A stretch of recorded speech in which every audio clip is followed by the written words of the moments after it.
ఉంటే చూడండి అని కూడా ఈ సందర్భంగా నేను మనవి చేస్తున్నా. సరే, ఎన్టీ రామారావు గారి పేరు చెప్పి ప్రాంగణం అంతా బ్రహ్మాండంగా ఎన్టీ రామారావు గారు పుట్టినరోజుని అది నేను చెప్పారు కదా. అసలు నందమూరి వంశం నుంచి ఒకళ్ళన్నా ఉన్నారండి డ్యాస్ మీద? బాలకృష్ణ కూడా లేడు. మరి ఎందుకు లేడు? మరి నాకు షూటింగ్ పోయాడు ఏమో అది. చివరికి బాలకృష్ణ గారు కూడా లేరు. నందమూరి కుటుంబం నుంచి ఒక్కరు కూడా డ్యాస్ మీద కనపడలా. నందమూరి కుటుంబపు మహానాడులా నారావారి కుటుంబపు మహానాడులాగా తయారైపోయినటువంటి సందర్భాన్ని కూడా మనం ఇక్కడ చూసామని మనం చేస్తున్నాం. అంతేకాదు, ఎన్టీ రామారావు గారి మీద అమితమైన ప్రేమ భక్తి ఉన్నట్టుగా నటిస్తుంటాడు నారా చంద్రబాబు నాయుడు గారు. ఆయన అధికారంలో లేనప్పుడు పెద్ద పెద్ద గావు కేకలేస్తాడు, చూశారుగా మీరు. ఎన్టీ రామారావు గారి భారతరత్న ఇవ్వాలి అని. అయ్యా చంద్రబాబు నాయుడు గారు, మీరు కేంద్ర ప్రభుత్వంలో భాగంలో ఉన్నారు. మోడీ గారు మీ అవసరంతో ఉన్నాడు. మరి భారతరత్న గురించి మాట్లాడేంటండి? ఆయన చేత ఆర్టిఫిషియల్ ఇంటెలిజెన్సీతో మిమ్మల్ని పూడించుకోవడమే తప్ప, పాపం చనిపోయిన ఆయన, ప్రాణం లేని ఆయన, పైలోకాల్లో ఉన్నాయన ఆయన చేత పూడించుకోవడమే తప్ప భారతరత్న ఇవ్వాలి అనేది మీ డిమాండే కనిపించదే. ఇప్పించే శక్తి మీకుందే, ఎందుకు ఇవ్వలేకపోతున్నారు? ఇంతకన్నా మోసం ఏమైనా ఉంటుందా అనేది ఒక్కసారి నారా చంద్రబాబు నాయుడు గారు ఆలోచించుకోవాలి. ప్రజలు అసలు ఏమనుకుంటున్నారో కూడా మీరు ఆలోచించుకోవాలని ఈ సందర్భంగానే మనవి చేస్తున్నా. ఇక ప్యాలెస్ల గురించి మాట్లాడతాడు జగన్మోహన్ రెడ్డి గారి. ప్యాలెస్ల గురించి మీకెన్ని ప్యాలెస్లు ఉన్నాయండి? హైదరాబాద్లో ఒక ప్యాలెస్ ఉందా? కుప్పంలో మొన్న ప్యాలెస్ ఉందా? మొన్నే ఓపెన్ చేసాం. ఇంకా 5 ఎకరాలు కొన్నాడు మళ్ళా ఓ పెద్ద ప్యాలెస్ కోసం.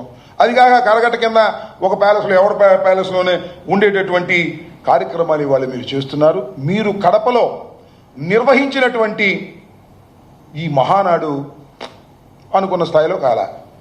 అనుకున్న స్థాయిలో వైఎస్ఆర్ కాంగ్రెస్ పార్టీని భయపెడతా ఉన్నాడు, భయపెట్టలా.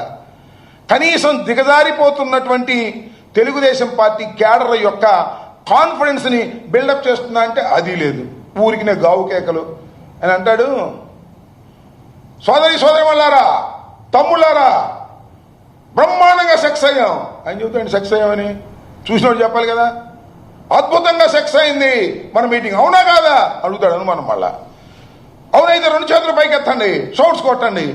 ఈ గావు కేకలు ఏంటంటే ఒక అభద్రతాభావంతో ఉన్నటువంటి పరిస్థితులు చాలా స్పష్టంగా కనిపించాయి. మొత్తం కడపలో జరిగిన మహానాడులో అనుకున్న స్థాయిలో అది జరగలేదు, తుస్సుమంది. దాని గురించి పాపం గావు కేకలు పెట్టేటటువంటి కార్యక్రమాలు చేస్తున్నారు.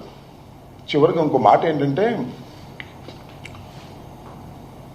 ప్రజల్ని డైవర్ట్ చేయడం కోసం ఎవరండి హైదరాబాద్ నుంచి నర్సిరెడ్డి అంటే ఎవరో ఒక ఆయన పొట్టుకుంటాడు, పుట్టుకొక్కలాగా ఆయన వచ్చి కామెడీ చేస్తున్నాడు, పద్యాలను చేస్తుంటాడు.